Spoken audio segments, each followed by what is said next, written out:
자, 알겠습니다. 자, 건축법 뒷부분 하겠습니다. 아이, 고맙습니다. 예, 고맙습니다. 자, 알겠습니다. 이제 건축 구조죠. 자, 구조, 재료, 설비가 나옵니다. 나오는데, 옆편에서 한 개 나오거든요. 한 개 나오는데 좀 양이 좀 많습니다. 그래서 일단은 3번 따라 할 건데요. 408페이지에 있는 1번에 1번이 있죠. 구조 안전 확인 대상. 이거 체크해 주시고요. 요 오른쪽 박스 보이죠? 이것도 한번 시험에 나온 적이 있습니다. 그 다음에 두 번째입니다. 설계할 때 그 전문가한테 확인 필요한 건물도 있습니다. 1번, 2번 체크해 놓으시고 다음에 천천히 보겠습니다. 넘어가시고요.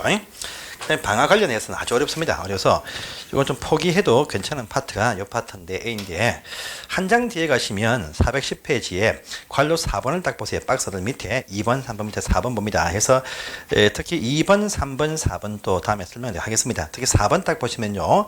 방화지구라는 곳에서 건축할 때에 건물들의 외벽등입니다. 보시면 1번 딱 보이죠. 방화지구 안에서의 건축물이니까 방화지구니까 건축물의 구조가 방화 구조가 아니냐? 아닙니다. 불났을 때 자체 견디는 내화 구조로 한다. 딱 되어 있죠. 그래서 방화지구 내에서 건축물의 주요 구조부는요 내화 구조다. 요 문장 살짝 바꿔서 방화 구조다 이렇게 나올 수 있습니다. 그래서 체크만 다 해주세요. 그 위에 오른편에 있는 관로 2번 또 다음에 설명하겠습니다. 보시고요. 방화 구역은 필요가 없으니까 넘어가시고 대피 공간 요것도 다음에 볼 사항입니다. 그래서 다음에 설명하긴 하는데 시험에는 거의 안 나온다 보시고 제가 설명 열심히 해도 안 나오니까 무시해도 큰 문제가 없는 파트입니다. 또 한 장 넘어가시면 고층 건물일 때 바로 피난 안전구역 설치하는 그 2번, 3번에 관한 사항도 체크만 다 해주시고 다음에 보겠습니다. 그 다음에 피난 설비를 보시는데 이건 간단히 설명하고 넘어가겠습니다. 피난 설비. 여러분들이 건물이 흔들립니다. 건물이 딱 흔들리죠. 건물이 불났습니다. 건축물에서 건물에서 큰 어떤 재해가 발생이 딱 되었습니다. 재해 발생이 딱 되어지면요, 좀 승강기 타면 안 된다 이렇게 딱 되어 있습니다. 그렇죠? 어디 갑니까? 계단실로 뛰어갑니다. 뛰어간다가 딱 나오거든요. 그래서 이것이 바로 피난 시설의 대표적인 것이 바로 계단 설비가 딱 됩니다. 그래서 피난 설비인데요. 그래서 오른편 보시면요, 건물마다 2층 이상 건물은요, 건물 내부에 직통 계단을 설치하게 되어 있습니다. 그래서 건물에 보시면 2층 이상이면 이 건물의 안전 구조를 위해서요, 쭉 통하는 직통 계단을 설치하게 되어 있다라는 부분 딱 보입니다. 직통 계단. 이건 요 얘기입니다. 건물이 딱 있으면요, 중간에 꺾임이 없이 바로 쭉 통한다. 직통 계단 설치가 됩니다. 해야 돼요. 이것이 바로 1층까지, 지상층까지 바로 통해야 됩니다. 그런데 여기까지 안 통하고요, 2층, 3층까지만 통합니다. 통해도 2층, 3층에서 바로 바깥쪽 출구 있는 층이 있어요. 바깥쪽 출구. 뭐냐? 바로 피난층입니다. 피난층. 이까지만 직통은 쭉 해야 됩니다. 아, 갑자기 말이 안 나오네. 막 꼬이네. 다시 천천히 하겠습니다. 갑자기 이런 경우가 생깁니다. 자, 건물 내부에서 각 층에서 지상층으로 쭉 통하는 직통 계단이 필요합니다. 필요한데 이까지만 안 통하고요. 각 층, 2층이나 3층까지만 쭉 직통한다 할지라도 그 해당 층에서 바깥쪽 출구를 갖춘 층이 있습니다. 뭐냐? 피난층입니다. 피난층. 이까지만 직통을 해도 된다랍니다. 그래서 필요한데요. 이것은 건물 내부입니다. 내부에서 각 층이 내부였습니다. 자, 직선이 아닙니다. 이 각 층 내부에서도 복도가 있습니다. 있으니까요. 보행거리입니다. 보행거리 최대 30m 간격 두고 계단실이 필요하다. 이것이 바로 원칙입니다. 설치할 때 건물 각 층 내부에서 보행거리로 30m 이내마다 한 개소 이상씩 설치를 하게 되어 있다. 이렇게 말합니다. 이것이 원칙에 딱 나와 있죠. 자, 그런데 완화가 딱 봅니다. 좀 튼튼한 건물이에요. 튼튼한 건물. 그래서 내화 구조가 준 튼튼한 건물일 때에는요, 이것이 50m까지 완화시켜 줄 수가 있다. 딱 되어 있습니다. 또요, 내화 구조인데 16층 이상의 공동주택, 아파트 등일 때는요, 40m 강화시킨다. 이렇게 딱 되어 있습니다. 되어 있고요. 그 다음에 공장인데, 공장. 자동 생산 설비 갖춘 공장에서는요, 이것이 75m 이렇게 더 완화시켜줍니다. 또 사람 없는 무인화되어진 공장일 때는요, 100m까지 완화시켜 줄 수가 있다. 딱 되어 있습니다. 그래서 이거 하나 원칙만 딱 잡아주십시오. 그 다음에 3번 가시면 이런 직통 계단이 건물 내부에서 2개 이상이 필요한 건물이 있다가 딱 보이죠. 보이는데 이 편에서는요, 박스 안에 보시면 저 밑에 5번을 딱 보세요. 지하층입니다. 지하층 바닥이 200 이상이면요, 계단 2개 이상 필요하다. 이것만 체크를 딱 해주세요. 그 위에 가운데 것은 한번 나온 적이 있지만 다음에 보겠습니다. 넘어가시고요. 그 다음에 다음 페이지 가시면 괄호 3번에 피난 계단과 특별평 계단 보입니다. 피난 계단. 요건 요 얘기입니다. 여러분들 계단실 입구에 가시면요. 문입니다. 문이 한 개 붙어 있어요. 계단실 입구 가시면 문이 없는 것도 있고요. 가시면 이 방화문이 직통 계단 여기서 보시면 방화문입니다. 여기다 방화문입니다. 방화문, 철문, 방화문. 요것이 한 개가 딱 붙어 있어요. 한 개가 딱 붙으면 그 명칭이 바뀝니다. 피난 계단 이렇게 명칭이 바뀝니다. 이렇게. 또 문을 딱 여니까 문이 하나 더 있습니다. 문이 두 개 있어요. 두 개 있으면요 명칭이 특별평 계단 이렇게 명칭이 붙습니다. 붙어요. 그래서 이 계단실 입구에 갈 때 문을 한 개 열고 간다. 피난 계단. 문이 두 개 있다. 특별평 계단 됩니다. 두 개 딱 됩니다. 자 보십니다. 문 한 개 꼭 필요한 건물이 있습니다. 건물이 5층 이상 되는 건물이거나 또는요 지하 2층 이하인 건물은요 문 한 개 이상, 문 한 개 또는 두 개 되어 있습니다. 그래서 5층 이상과 지하 2층 이하인 건물은 피난 계단 또는 특별평 계단으로 설치하게 되어 있다. 이렇게 딱 되어 있습니다. 그래서 이 건물이 5층 이상이면 이 방화문이 한 개 또는 두 개 붙여놔야 된다. 이 말 되겠습니다. 그 말이 1번에 딱 있고요.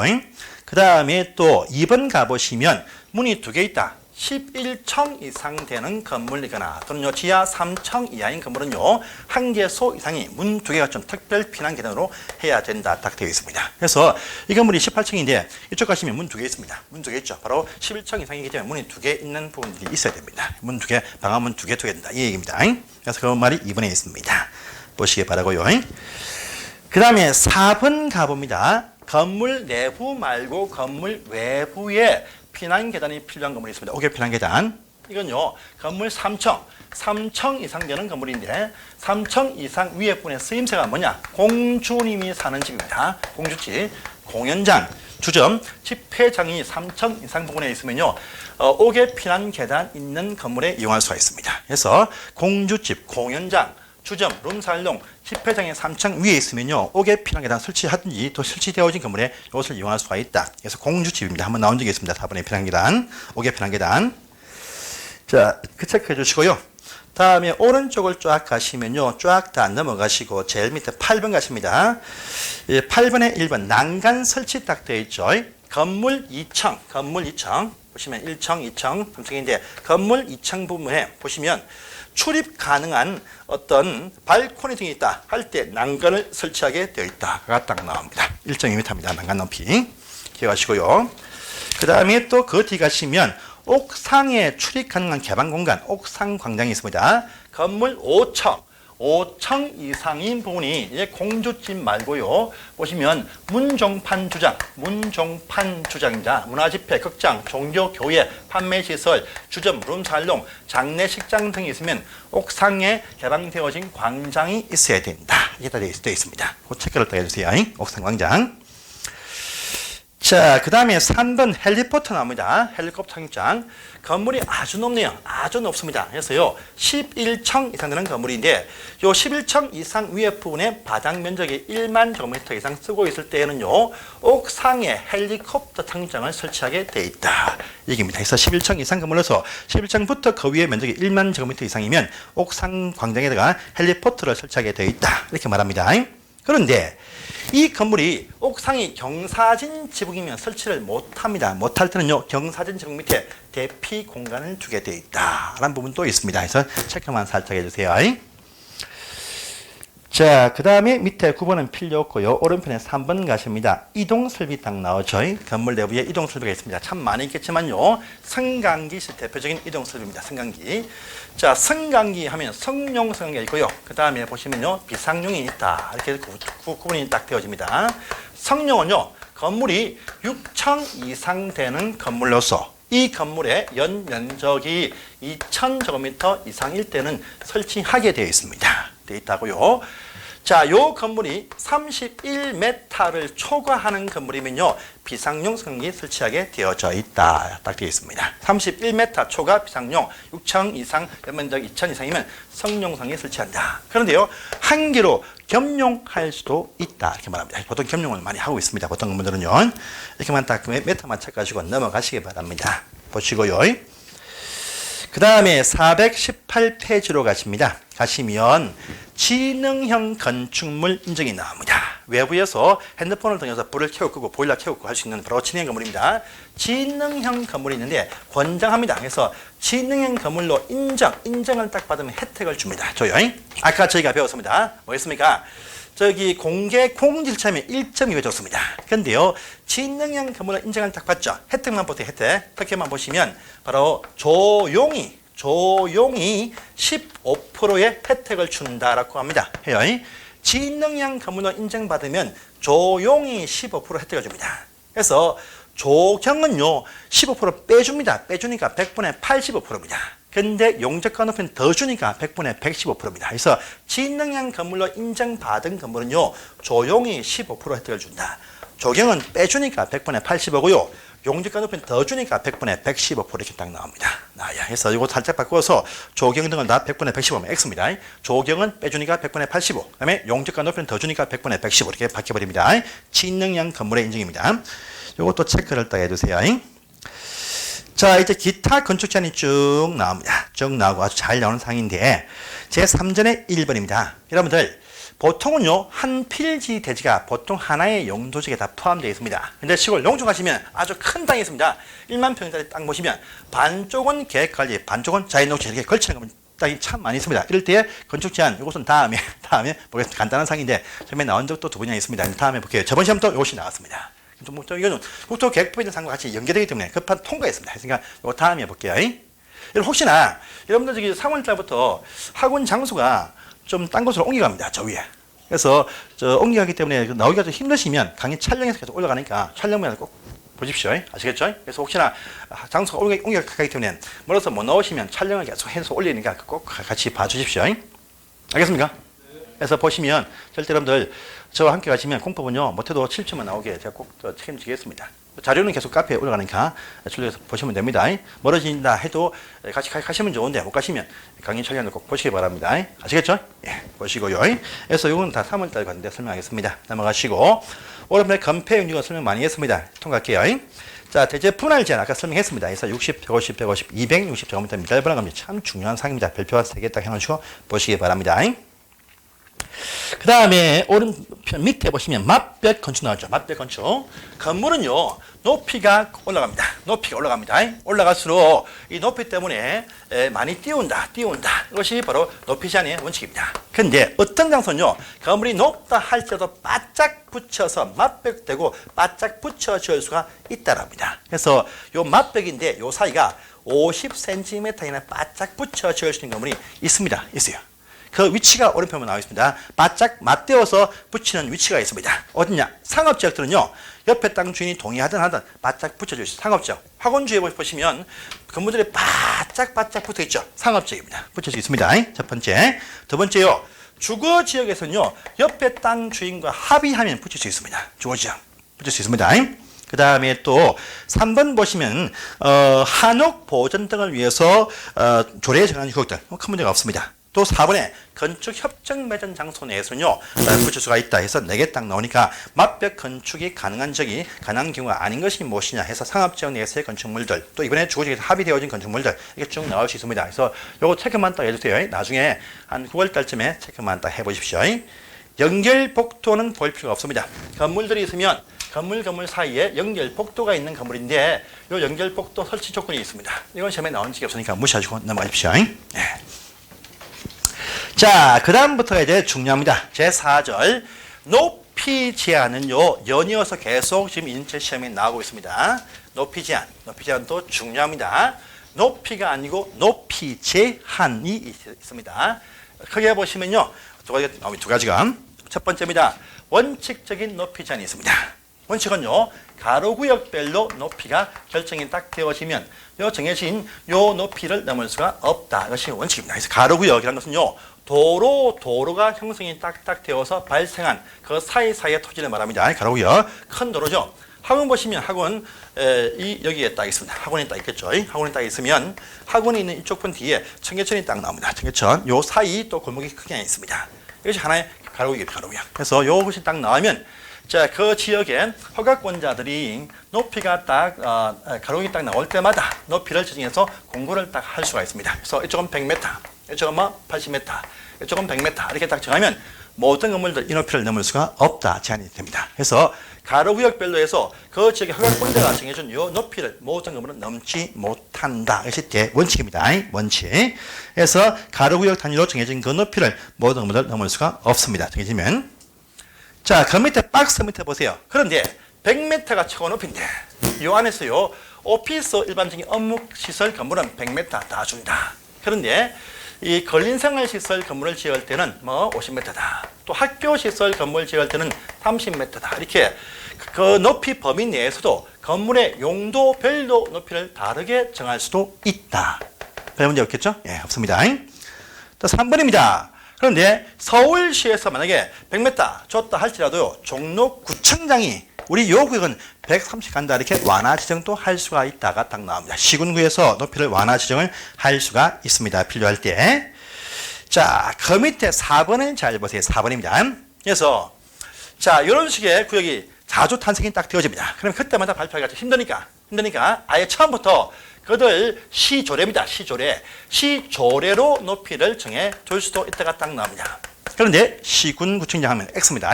어디냐? 바로 서울특별시와 인천광역시만 가능하다. 그래서 특광시장은요, 이 거대한 도시는 자주 나옵니다. 나오니까 그때마다 발표하지 말고 아예 시조례에서요. 요 지역이 상업적이다. 그런데 그 구역 면적이 1만에서 3만 사이에 면적이 딱 나오면서 도로의 넓이가 20m에서 30m 넓이가 딱 나오면 높이가 100m이다. 그들 시조례에서 정해둘 수가 있다.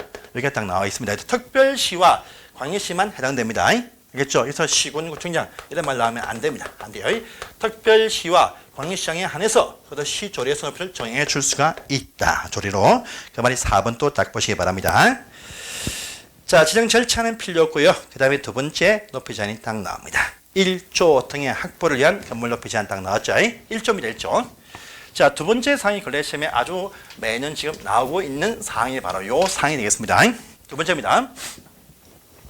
1조입니다. 1조. 1조 뭡니까? 햇빛보입니다. 햇빛보. 1조 확보를 위한 높이 제한이 있다랍니다. 햇빛보입니다. 여러분들 1조죠. 1조.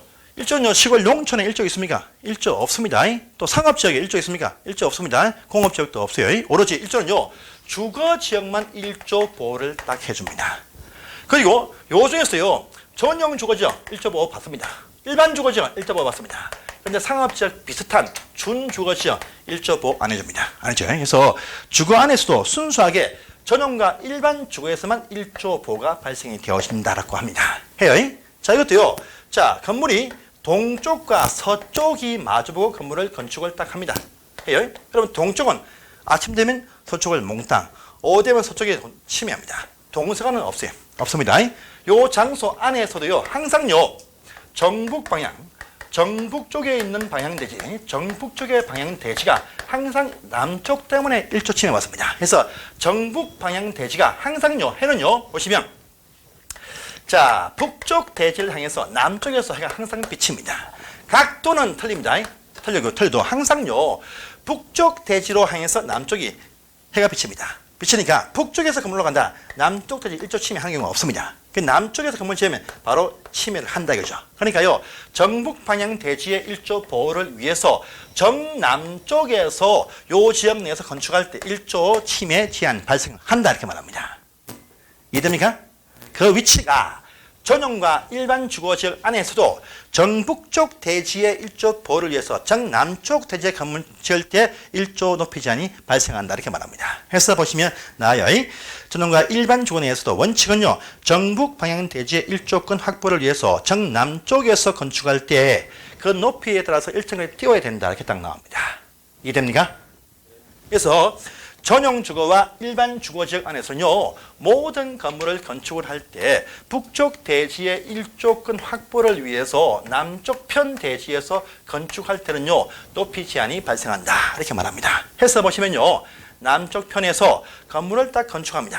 이 높이가 얼마냐? 3층쯤 나오는 바로 9m 이하의 높이가 딱 나옵니다.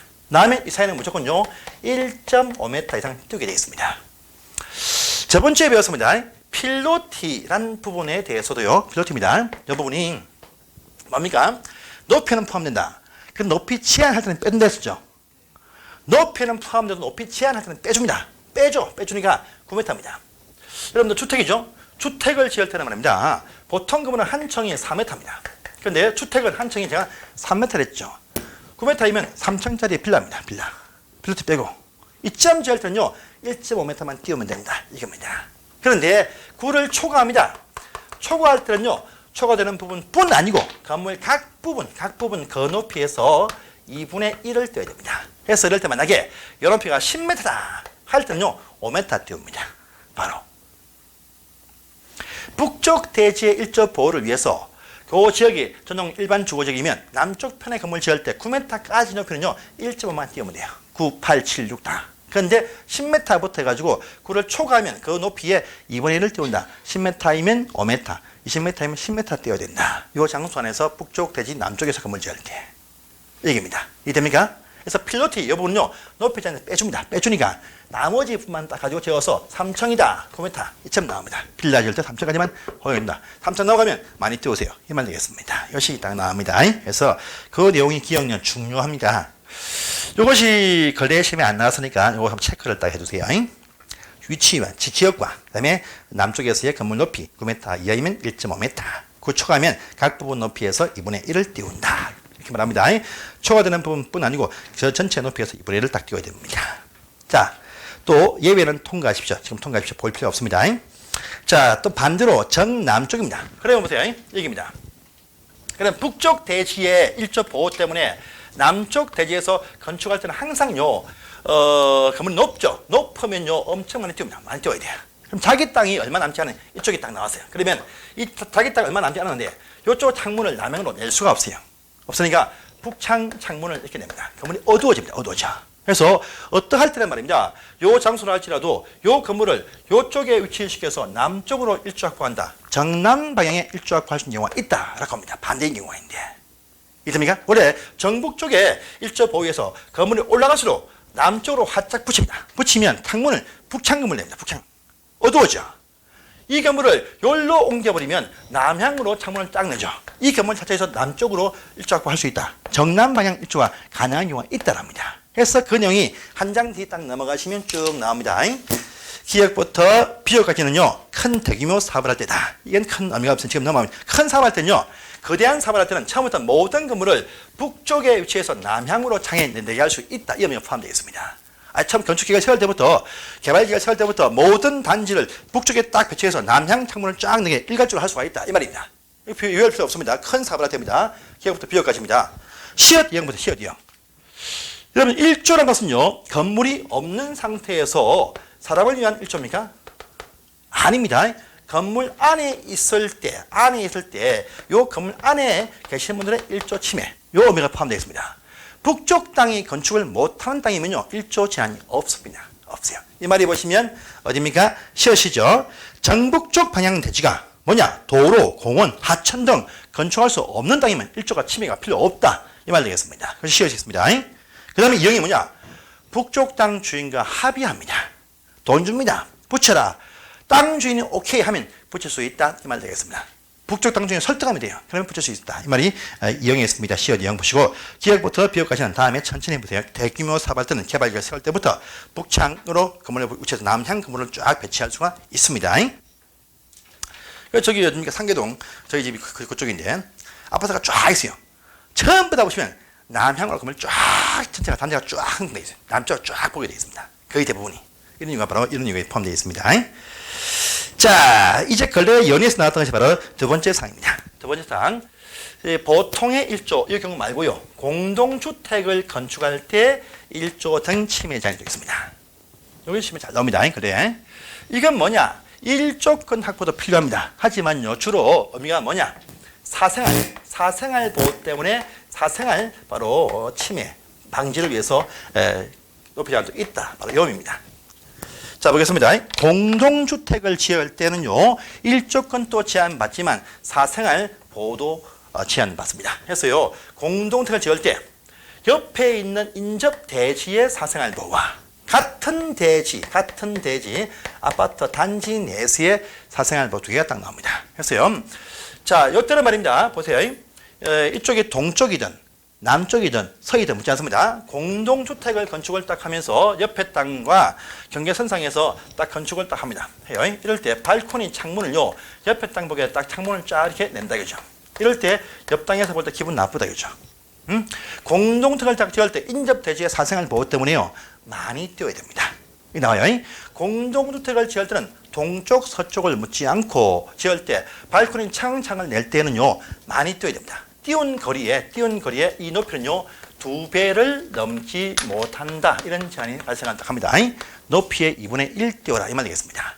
공동주택 건물을 짓는 땅에서는요, 북쪽이든 남쪽이든 서쪽이든 사생활 보호 때문에 그 높이의 2분의 1, 띄운 거리의 2배를 넘지 못한다.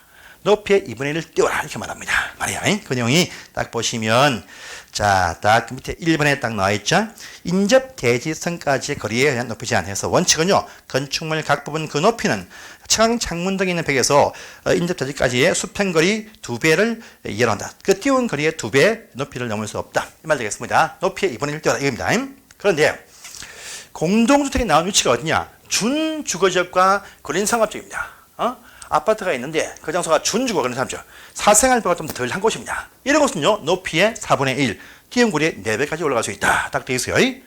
그런데 거기 안 나와 있지만 중심상업지역과 일반 상업지역입니다. 또 아파트가 있습니다. 그때는요, 사생활보호로 인한 높이 제한이 없어요. 그래서 일반 상업지역과 중심상업지역은요, 아파트 바로 코앞에 호텔이 있다 해도 괜찮습니다. 사생활 포기됩니다. 그래서 위치가 중심과 일반 상업지역이면 그 말이 없죠. 높이 제한이 없다 이겁니다. 그래서 부산 해운대에서 말입니다. 부산 해운대 이 우동인데요. 이런 건물들 쫙 딱 보이죠. 해운대 사진 보이죠. 요 건물 사이가 뭐냐? 호텔이 있어요. 호텔. 여기가 현대 아이파크인데요. 아이파크가 있는데 사이에 현대 다시 그 호텔입니다. 호텔 딱 있어. 창문을 열죠. 밤에 열면 앞에 뭐가 보이겠습니까? 호텔 방에서 뭐 하겠습니까? 불을 켜놓고 거짓을 하고 있어. 보인다 이거죠. 그래서 이쪽 주민들이 사생활 보호 침해다 해가지고 소송 제기했습니다. 패소했습니다. 당신들 위치가 어디냐? 일반 상업지이다. 사생활 보호 안 해준다. 패소되었습니다. 주민들이. 그래서 일반 상업지가 중상업지는요, 사생활 보호 제한 없습니다. 띄울 필요가 없어요. 그래서 보시면 그 말 안 나와 있죠. 걸린 상업지가 준주거 일대만 높이의 4분의 1, 또 띄운 거리에 4배 넘을 수 없다. 그런데 중심과 일반 상업지 높이 제한이 없다. 사생활 보호가 없다. 이 말 되겠습니다. 그 말이 보시면 거기에 엄연히 포함되어 있습니다. 그런데 예외 보세요. 또 예외. 그렇지만 서민들 사는 다세대 빌라 주택입니다. 이것은요, 1m만 띄우면 된다. 되어 있죠. 그래서 빌라촌은 바짝 붙어 있습니다. 1m입니다. 하지만 이것이 정북, 정남일 때는요, 1.5m입니다. 동서남일 때 1m 이상 띄우면 된다. 근데 정북 쪽에 있으면, 정남쪽에 있으면 북대지에 1.5를 띄워야 됩니다. 나머지 동서남에서 보시면 1m 이상만 띄우면 된다. 그래서 빌라촌은 붙어 있다. 아무래도 여기 포함되어 있습니다. 자, 두 번째 보시면요, 같은 대지 나왔죠. 같은 대지, 아파트 단지입니다. 단지, 아파트 단지입니다. 같은 대지, 아파트 단지 내에도 높이 제한이 있다. 사생활 제한이 있습니다. 그래서 같은 대지, 같은 단지입니다. 단지, 같은 대지, 아파트 단지 안에서 인접하고 있는 인동 간에 바로 높이 제한도 있다랍니다. 그래서요, 이렇게 두 가지 중입니다. 두 개 중에 하나 선택을 딱 해야 된다. 해야 돼요. 이 중에 아니면 이겁니다. 선택입니다. 펼치는 아파트 판상형입니다. 판상형 101동, 102동 펼칩니다. 펼쳐요. 펼치는 아파트를 지을 때 하고요. 타워식, 탑상형 타워식을 지을 때의 조건이 다르다 보면 됩니다. 두 중에 하나입니다. 첫 번째 박스가 바로 판상형의 펼치는 단지입니다. 자, 우리 복도식 말고요. 전면 창문이 있습니다. 발코니 창문이 있습니다. 창문이 이쪽 나 있네요. 이쪽에 딱 나 있고요. 이렇게 딱 나 있습니다. 나 있고 이쪽은 이쪽에 딱 나 있습니다. 이렇게 딱 나 있어요. 나 있네요. 자, 이럴 때입니다. 보십니다. 채광창, 발코니 창문 바라보는 것이 뒷부분 복도를 바라보든 척벽을 바라보든요. 창문이 바라보는 것이 건물 각동의 옆 앞뒤 작업 보입니다. 그럼 높이에 0.5배를 띄운다 되어 있습니다. 아파트가 탁탁 있죠. 발코니 창문이 딱 보이면 이 창문에서 맞은편까지가 0.5배, 높이에 0.5배 띄워라. 이 말 되겠습니다. 이것이 4년 전만 해도요, 1배였어요. 한 배. 그러니까 딱 넘어가면 안다리만 딱 띄워놨어요. 지금은요, 사이에 하나 더 집어넣습니다. 그래서 이 채광창, 전면 채광창이 있는 이 발코니 창에서 앞동이 위치하면 딱 이 높이의 1배 이상 이어집니다. 지금은 0.5배 사이 하나 더 집어넣을 수 있습니다. 이해됩니까? 그 채광창, 발코니 창문에서 바라보는 것이 청면을 바라보든 뒷면을 보든 마주보든요 0.5배만 띄우면 된다. 이렇게 말합니다. 그런데 비채광창입니다. 복도식 부분, 비채광창과 건물 척벽을 바라보게 할 때는 8m 이상을 띄운다. 딱 되어 있습니다. 또요 척벽과 척벽 사이는 이 사이는요 4m 이상을 띄우게 되어져 있다. 딱 되어 있습니다. 척척은 4m예요. 비척과 보시면 뒷척벽은 8m. 또요 채광창 부분은 무조건 0.5배 이상을 띄운다. 이렇게 말합니다. 말이에요. 또 있습니다, 여러분들. 아파트 상가, 부대시설과 봉이시설, 상가가 딱 보입니다. 상가 바라보면 각 높이에 1배를 띄운다. 한 배는 뭐냐? 이 101동 높이가 아니고 상가 높이에 1배를 띄운다. 이 말 되겠습니다. 이게 띄워야 됩니다. 띄워야 돼요. 이것만 딱 보시고요.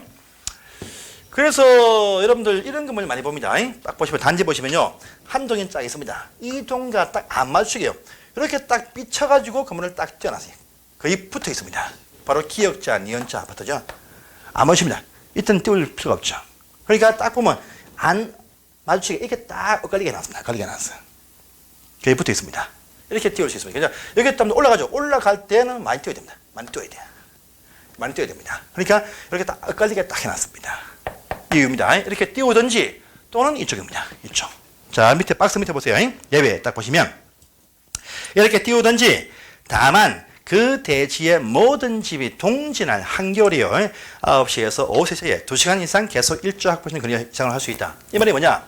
타워식이죠. 높게 타워를 올리면 좁습니다. 좁으니까 좁은 아파트는요. 폭이 좁으니까 해가 싹 돌면 한겨울날 또 모든 집에 햇빛이 들어온다. 그러면 안 띄워도 된다. 이겁니다. 그래서 타워식이면 좁으니까 해가 한 바퀴 싹 돌면요. 다 들어옵니다. 해가. 그러니까 한겨울 12월 20일 날 동지날 아침 9시에서 오후 3시 요 사이에 모든 집이 2시간 이상 햇빛 받게 할 수 있는 구조로 할 수 있다. 타워식으로 할 수가 있다. 탑 상향해서 띄우든지 이렇게 좁게 높게 올리든지 선택하라. 이 말 되겠습니다. 이 말이 밑에 나와 있습니다. 자, 그 다음에 또 한 장을 또 탁 넘어가 보세요. 넘어가 보시면 자 426페이지에 제일 위에 적용 제외가 나옵니다. 그런데 자 어떠한 건물이든 간에 높이가 2층 이하이면서 8m 이하인 높이는요 1조 제한 일체를 받지 않게 할 수가 있다. 보이십니까? 높이가 2층 이하이면서 동시에 8m 이하인 건물은 모든 1조 제한, 사생활 제한을 피할 수가 있다란 말이 또 예외가 딱 나옵니다. 그래서 높이 제한이 발생을 합니다. 이렇게 딱 기억하십시오. 조금 더 상세히 볼 사항이 있는데 이건 3, 4월 달에 그때 보겠습니다. 그까지는 또 안 보셔도 충분합니다. 이게 뭐 시험에는 지금 하신 1, 3명에도 충분합니다. 자, 이제 제5절 기타 건축 제한이 아니고 건축 특례 받는 지역이 이제 등장을 합니다. 특례가 나와요. 특별한 특례가 나옵니다. 특별 건축구역, 특별 가로구역, 건축협정, 특례 사항이 쫙 나옵니다. 제한을 풀어준다. 이제 쫙 나와요. 바로 롯데월드가 나온 장소가 지금 나오네요. 특별한 건물을 지을 수 있는 특례 받는 장소, 특별 건축구역이 이제 나옵니다. 나와요. 특별한 건물을 지을 수 있게 해줍니다. 아주 멋진 외형들, 아주 거대한 높이가 나올 수 있는 특혜를 주겠다. 이 말 되겠습니다. 그래서 함부로 지을 수는 없고요. 혜택을 받아야 지을 수 있다. 그래서 특별한 건물을 짓는 장소라고 처음부터 지금 받아야 가능합니다. 그것이 뭐냐? 특별한 건축 가능한 특별한 건축물을 지을 수 있는 구역, 특별 건축구역이 탄생이 딱 되어서 이것 때문에 롯데 잠실월드가 나왔습니다. 아시죠, 여러분들? 잠실 롯데월드 보시면 청수가요 123층입니다. 높이가 568m입니다. 그런데 잠실대가 전부 다 서울공항 때문에 200m 높이 제한이 있는 곳입니다. 이것만 뚝 올라갔습니다. 왜냐? 이것만 올라가게 혜택을 주니까 올라갔다. 이거죠. 이런 적을 또 나올 수 있게 해주었습니다. 특별한 건물의 탄생을 위해서 혜택을 주는 특별한 건축구역도 지정을 할 수가 있다랍니다. 그런데 이거는 마음대로 지정 못합니다. 그래서 누구냐? 원래 국토교통부만 지정 가능했어요. 했지만요, 작년부터 서울시와 경기도지사한테도 주었습니다. 그래서요, 국토교통부 장관과 시도지사가 지정을 할 수가 있다만 아십시오. 알겠죠? 특별한 건축 계획이 있을 때만 혜택을 준다. 그죠? 자, 그런데요. 자, 그런데 한 장을 또 탁 넘어가 보세요. 넘어가 보시면 이런 말 보입니다. 해제, 428페이지 해제 보입니다. 해제. 그런데 특별한 건축을 위해서인데 그 특별한 건축을 빨리빨리 안 하네요. 그래서 박스 안에 3번을 딱 보십니다.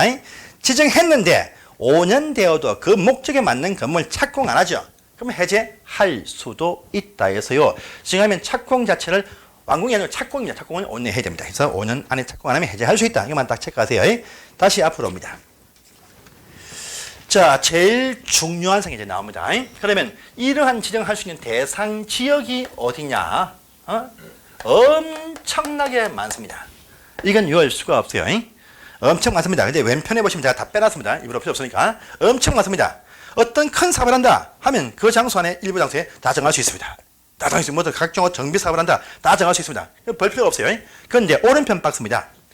지정할 수 없는 금지 대상 지역이 5개 딱 나오죠. 이게 시험에 나옵니다. 요건 피하고 해라. 나옵니다. 그래서 두 문제가 지금부터 나옵니다. 계좌 접보군. 계좌 접보군입니다. 계좌 접보군. 개발 제한 구역 그린벨트 정할 수 없다. 피해됩니다. 그 다음에요. 자연공원, 국립공원 피해됩니다. 피해돼요. 두 번째입니다. 자연공원법. 자연공원. 접도구역 뭔지 아시죠? 시골 농촌 가시면요. 도로 설치되어진 장소 인근에 건축할 수 없습니다. 라고 편말에 붙어 있습니다. 접도구역 안 된다 이거죠. 접도구역. 다음에 보전산지 안 됩니다. 군사기지와 군사시설 보호지역 안 됩니다. 그래서 계좌 접보군 지역은 지정할 수 없다. 이것이 시험에 두 번 나왔습니다. 그래서 개발 제한 구역, 자연공원, 접도구역과 보전산지와 군사기지는 지정할 수 없다. 요거 빼놓고 큰 사업한다 다 할 수 있다. 이렇게 아시면 되고 요일표 전혀 없습니다. 그래서 제가 왼편에 박스 하나만 딱 있는데 원래 한 페이지 이상 되는 큰 사업들이 쫙 나옵니다. 근데 그건 요일표 전혀 없어요. 큰 사업한다 다 할 수 있으니까 빼놓고 오른편 지금은 안 된다 보면 됩니다. 자, 보통 신청에 의해서 지정하기도 하고 신청이 없어 직권 지정도 할 수 있습니다. 신청 보시면 지정 신청도 가능하지만 그 문장 밑에 보시면 제일 박스 바로 위에 직권도 지정할 수 있다. 그래서 큰 의미가 없으니까 넘어가십시오.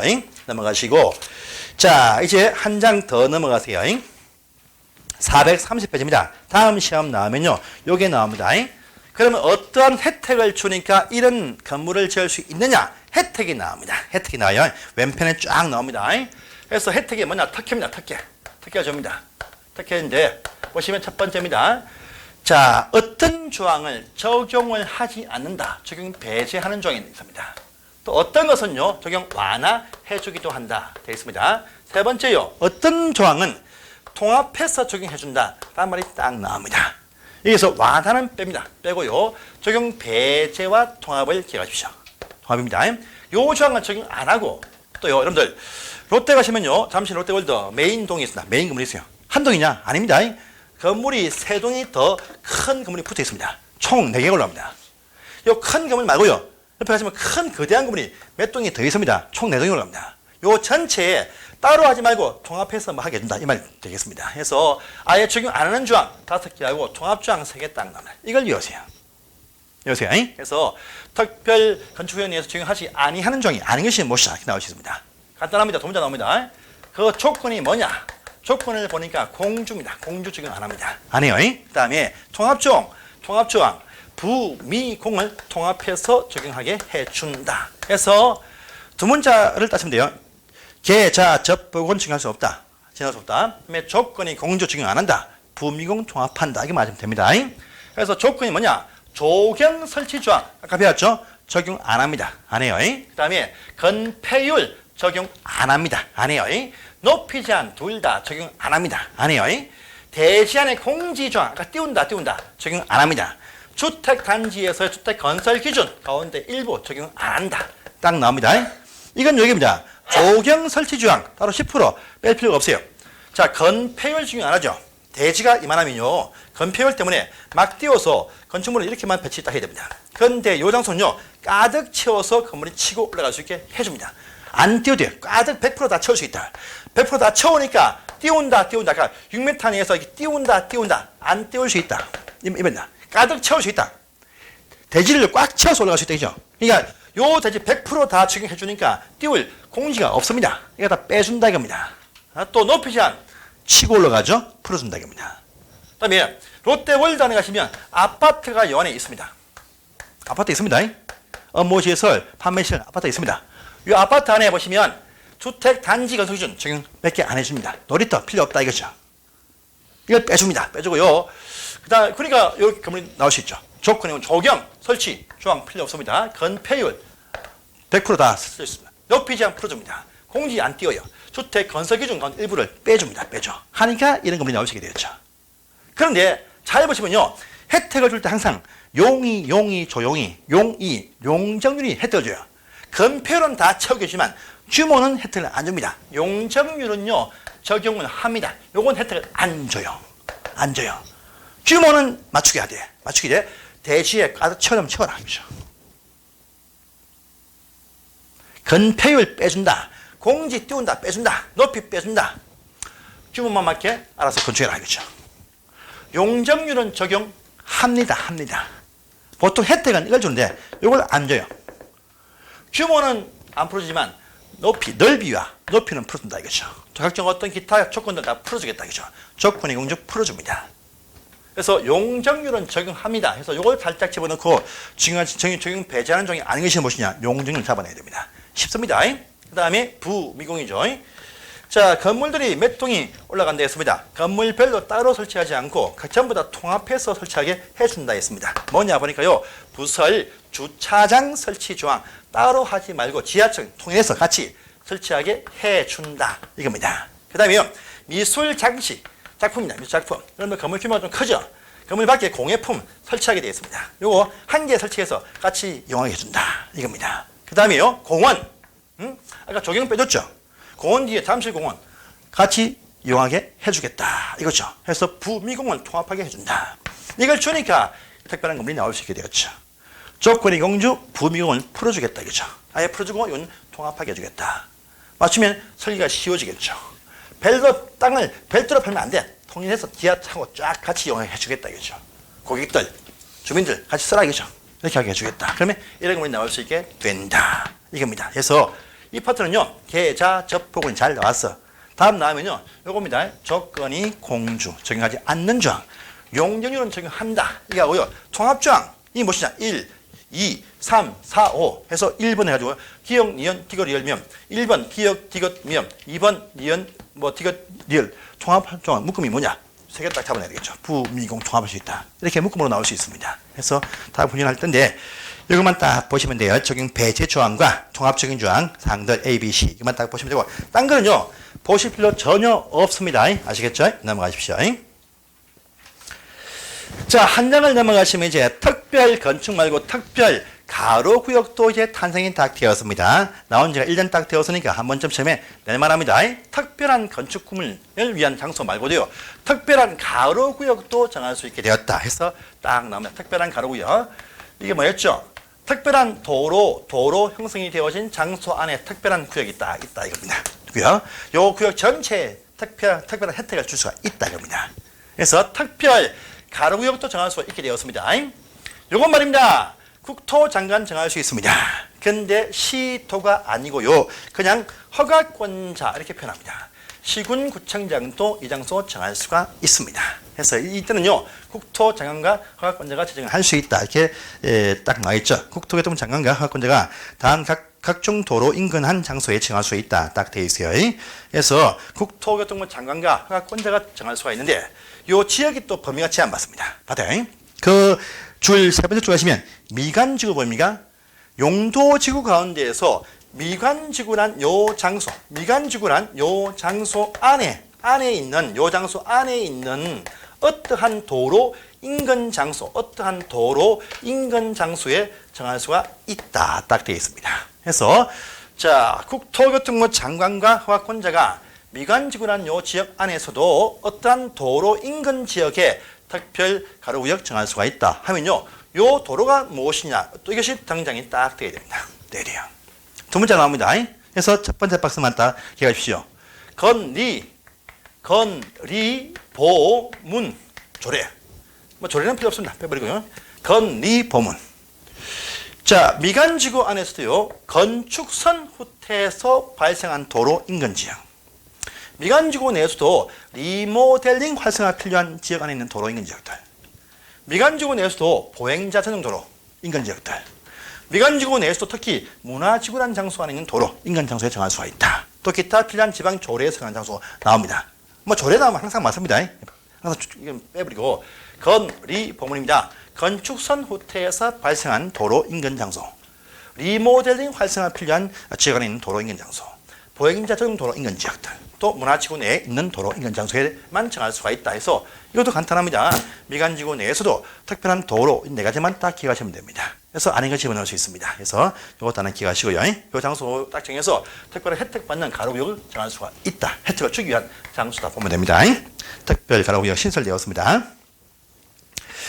자, 그 다음에 이제 건축의 협정이 나왔네요. 이게 참 멋진 것입니다. 협정. 자, 요것은 말입니다. 땅 주인끼리 짜고 칠 수 있게 해준다 이거죠. 땅 주인끼리 협정입니다. 원래 안 되지만 특별한 지역 내에서는요. 특별한 지역 내에서는 바로 이 대지의 소유자 건물 주인들이 말입니다. 서로 이 건물의 신축 등 또 리모델링 등을 위해서요. 또 대수를 위해서 서로 땅 주인끼리 협정 맺으면 안 되지만 되게 해주는 특별한 지역이 있다는 겁니다. 그래서 건축 협정입니다. 원래 안 되지만 땅 주인끼리 협정 맺어서 협정 요것을 인가받아 합니다. 협정을 인가받아요. 인가받으면 그렇게 하게 해준다 이겁니다. 개별 땅들은 안 됩니다. 맹지, 여러분들 맹지입니다. 맹지가 있어요. 맹지. 이 땅 주인 여기도 건물이 있고 대지가 있어. 이쪽에도 뭐 대지가 있습니다. 쭉 붙어 있으면요. 자, 대지가 쭉 붙어 있죠. 이쪽은 다 통합니다. 통해. 다 통합니다. 도로가 딱 붙어 있어. 요 가운데 이 땅 주인 건축 못합니다. 못해. 다 접도 다 했어. 이건 접도를 못했죠. 길을 내야 됩니다. 이 땅을 매입하든지 건축 못해요. 그런데 요 안에서 협정 맺으면 여기도 건축하게 해준다 겁니다. 해준다. 협정 맺으면 안 되지만 되게 해주겠다 겁니다. 그 대신 특별한 지역이 나옵니다. 보세요. 그래서 원래 안 되지만 건축을 위해서, 대수를 위해서, 리모델을 위해서 협정 맺어서 인가 받으면 그렇게 하게 해주는 곳이 있습니다. 인가권자 시군 구청장한테 인가 받으면 됩니다. 그래서 자 보세요. 토지 또는 건물의 소유자 등등등이 자 전원 합의 딱 되죠. 줄을 딱 끊으세요. 그 구역 내에서 전원 합의가 되어지면요. 자 각종 어떤 건물의 건축과 대수성과 리모델링을 협정 체결할 수 있다 딱 돼 있죠. 그래서 요 안에 특정 지역, 요 특정 지역 안에서 대지 소유자 전원 합의입니다. 합의, 100% 합의입니다. 되어서 인가 신청하면 해결해 주겠다. 요 특별한 지역이 첫 번째 등장을 합니다. 그래서 모든 장소가 안 됩니다. 이것도 두 문장 볼게요. 지, 주, 존, 조례. 딱 나옵니다. 지구 단위 계획구역 내에서 가능하다. 그 다음에요. 자, 주거환경 뭡니까? 개선 사업구역에서 가능하다. 주거환경 관리 사업구역. 다 배우십니다. 정비사업 중에서 주거환경 개선 사업과 주거환경 관리사업. 주거환경 개선 관리사업 요 지역이 가능하다. 또 뉴타운 할 때 존치지역이란 요 장소도 가능하다. 딱 되어 있어요. 그래서 지주주존 지구 단위 계획구역과 주거환경 개선과 주거환경 관리사업 다음 주에 배우십니다. 또 존치지역 안 배우지만 설명하겠습니다. 존치지역. 리모델링 크게 뉴타운 사업할 때 다 철거합니다. 근데 어떤 지역은 괜찮아 남겨둔다. 몽땅 다 철거하는데 요 장소는 그냥 남겨둔다. 존치지역이 있어요. 요 장소 안에서도 가능하다. 또 지방 조례에서 발표하는 지역이 있으면 이것도 가능하다. 이런 장소가 별로 없습니다. 그러니까 지방 조례에서 많이 발표를 해줘야 됩니다. 그래서 지, 주, 존 조례로 정한 요 장소 내에서는요 그 땅 주인들 전원 100% 합의하죠. 그러면요 안 되지만 되게 해주는 협정체가 가능하다고 말합니다. 여기서 협정 딱 맺고 인가 받으면 안 되지만 그렇게 하라 이게 인정해 줍니다. 해준다. 첫 번째 보시면요 지역을 하나 기억하시고요. 자 그런데 말입니다. 한 장을 넘어가세요. 넘어가시면 이런 말도 보입니다. 7번 보세요. 7번 다음 페이지입니다. 그런데 중간에 서로 또 싸웁니다. 수가 틀렸어요. 협정을 폐지합니다. 깹니다. 협정 체결할 때 100%입니다. 깰 때 마음대로 못 깹니다. 해서 7번 딱 보세요. 자, 협정 체결자가 협정을 폐지하려고 할 때는요. 과반수 이상의 동의가 있고 일정 시간 지나야 됩니다. 그래서 협정 체결할 때 100% 전합인데 협정을 깰 때는요. 체결자 과반수 이상이 합의가 되고 일정 시간 지나야 협정을 폐지할 수가 있다. 중간에 빠져나올 때 한 명 더 싫다. 못 깹니다. 못 깨. 가게 합니다. 깰 때는 반 이상이 제가 폐지하고 동의를 해야 됩니다. 그래서 협정 깰 때는 반 이상입니다. 가문서의 동의입니다. 자, 그러면요, 혜택을 줍니다. 뭐냐? 오른편 박스 보세요. 자, 협정을 맺으면 그 안에서 땅 주인끼리 따라하지 말고 통합하게 해준다. 쭉 나옵니다. 요것도 보시는데, 예, 이것도, 조대, 지주, 개우, 근용, 개우화. 요 조항들을요, 땅별로 별도로 하지 않고 통합하게 해준다. 특히 보세요. 특히 보시면 어딥니까? 저기. 자, 대지도로 관계 2번입니다. 접도 관계. 예? 요 땅 주인을 동의하면 접도 안 한 땅에서도 이렇게 건축을 하게 해줄 수가 있다. 이거죠. 접도 안 해도.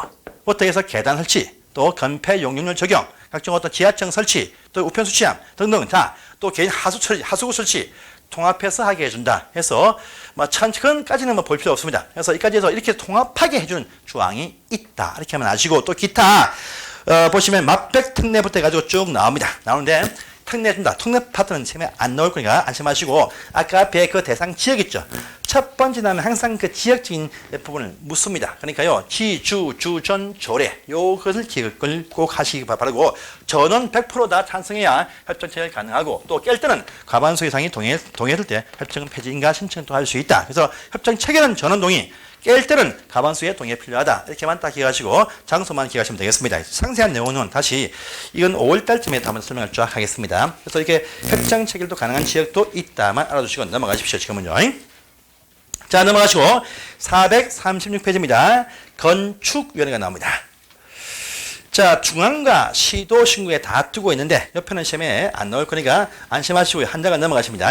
한 장을 딱 넘어가시고 자, 438페이지 가보시면 여러분 건축 사무는 대부분 다 100% 전부 다 지방 사무입니다. 지방 건축가 대부분 심의하거든요. 그래서 지방 건축위원회에서 심의가 돼서 건축하는 건물이 참 많습니다. 그래서 오른쪽 가시면 지방 건축위원회 심의상 딱 보이시죠? 요걸 여러분들이 암기하시면 참 좋은데 시험에 나온 적은 우리 시험은 없습니다. 없으니까 요 중에서 4번, 5번 보이죠? 5번. 심의상에서 5번 미간지구 내에서의 건축물을 건축할 때 심의했는데 이것이 이번에 2월 3일 날 삭제가 딱 되었습니다. 그래서 5번상 다 지우세요. 5번상 미간지구 내에서 건축물 지을 때 심의 이제 받을 필요가 없습니다. 그래서 삭제가 딱 되었습니다. 그래서 바로 2월 3일 날 미간지구 내에서의 모든 건물들 건축할 때는 심의 필요가 없습니다. 삭제 딱 지워주세요. 그만 지우면 되겠습니다. 그 말고는 이제 또 지방 건축의 심의사항이 있는데 이것도 조건을 분하니까 뭐 다중 특수건물이라 라는 것이 있는데 뭐 넘어가십시오. 넘어가시고 그 밑에 박스 밑에 보시면 구성 보이죠. 구성 지방건축위원회 위원수가요 25명 이상 100명에서 150명 확대가 되었습니다. 150명을 바뀌었습니다. 지방건축위원회 위원수가 150명 이하 이렇게 확대가 되었습니다. 그런데요 150명이 다 모입니까? 다 안 모여요. 해당 그 설계, 무슨 안전, 뭡니까, 뭐 환경 해가지고 분야별로 모여서 회의합니다. 그래서 분야별 전문의가 다 있는데 한 장 넘어가시면 참 많은데요. 딴 건 다 필요 없고 건축 분쟁 심사하는 건축 분쟁 전문의가 있습니다. 이것이 시도에도 있었는데 작년부터 국토교통부에 두는 중앙 심의위원회만 있습니다. 그래서 중앙에만 건축 분쟁 심사합니다. 그래서 건축 분쟁 심사는 국토교통부 장관이 두는 중앙 건축위에서만 심사한다만 아시고 넘어가시고요. 분쟁 절차가 다음 페이지 보면 나옵니다. 한 장 넘어가시면 쭉 나오는데 요 사항들은 한번 나온 적이 있습니다. 있어도 4월 달에 그때 하겠습니다. 해서 넘어가시고요. 그러면 지방 시도와 신구는 분쟁 심사 안 합니까? 안 합니다. 안 해요. 뭐 하냐? 444페이지 가시면 지방 시도나 신구는요 건축 민원 심사만 합니다. 그래서 분쟁 심사 못하고 건축 민원 심사만 하게 되어져 있습니다. 건축 민원 전문의가 지방 시도와 신구에 있습니다. 근데 행정청의 모든 질의 신청이라든지요 이 신청은 항상 문수로 합니다. 그런데 오른편 때 가보세요. 3번에 민원 질의 신청 다 있죠. 민원 질의도 민원 신청도 이것도 문수로 한다 것이 원칙입니다. 신청서 제출인데 그런데 민원 질의 신청할 때는 구술로 신청이 가능하다라는 부분이 제일 끝에 보입니다. 그래서 우리 행정청의 모든 이의 제기는 문수로 한다가 원칙인데 건축 민원 신청은 구술로 신청도 가능하다라는 말이 3번 지문 박스 바로 위에 보시면 구술 신청도 할 수 있다는 부분이 보입니다. 체크만 해주세요. 또 민원 처리절차 그 4번에 1번 보시면 15일 보이죠. 건축 분쟁은 말입니다. 보시면 60일 또는 120일 이렇게 좀 긴데요. 민원 신청은 15일 안에 결과 회신을 해줍니다. 그래서 민원 신청하면 15일 안에 해준다. 15일만 체크만 딱 해주세요. 상세한 내용이 좀 더 필요한데 이건 다음에 5월 달에 보겠습니다. 해도 시험에는 이 파트는 안 나옵니다. 기억하시고. 자, 이제 마지막 보칙입니다. 보칙. 자, 보칙 편에 보시면 여러분들 또 법 개상이 있습니다. 뭐냐 하면요. 447페이지에 보시면 위반 근무에 대한 조치사항에서 2번 딱 보이죠. 2번. 영업 등 허가 금지 요청이 있습니다. 이때 보시면요. 그 네 번째 줄에 다만 단서 조항 보시면 200 보이죠. 이것이 400으로 완화되었습니다. 400입니다. 200 보이죠. 400으로 완화시켜 놨습니다. 그런데 시험엔 절대 안 넣을 거니까 저기만 넣고 나중에 건축할 때 참고로만 하시기 바랍니다. 400으로 완화되었습니다. 그래서 한 장을 넘어가십니다. 넘어가시면 이제 여러분들이 법을 어겼어요. 법을 어기면요. 일단 처벌합니다. 건축법도 법이니까 법 위반했습니다. 법을 어깁니다. 위반하면 처벌합니다. 처벌해요. 처벌을 딱 합니다. 처벌하는데 처벌수가 좀 셉니다. 처벌할 때 보시면 좀 위반상이 좀 큰 어떤 그런 상이면요. 행사처벌합니다. 행사처벌. 그래서 벌금이라든지 징역처분, 형사처벌합니다. 또 가벼우면요. 행정처벌한다. 이렇게 말합니다. 그래서 형사는 보통 벌금 처분하고요. 행정처벌은 보통 과태료 처분을 합니다. 그러면 끝입니까?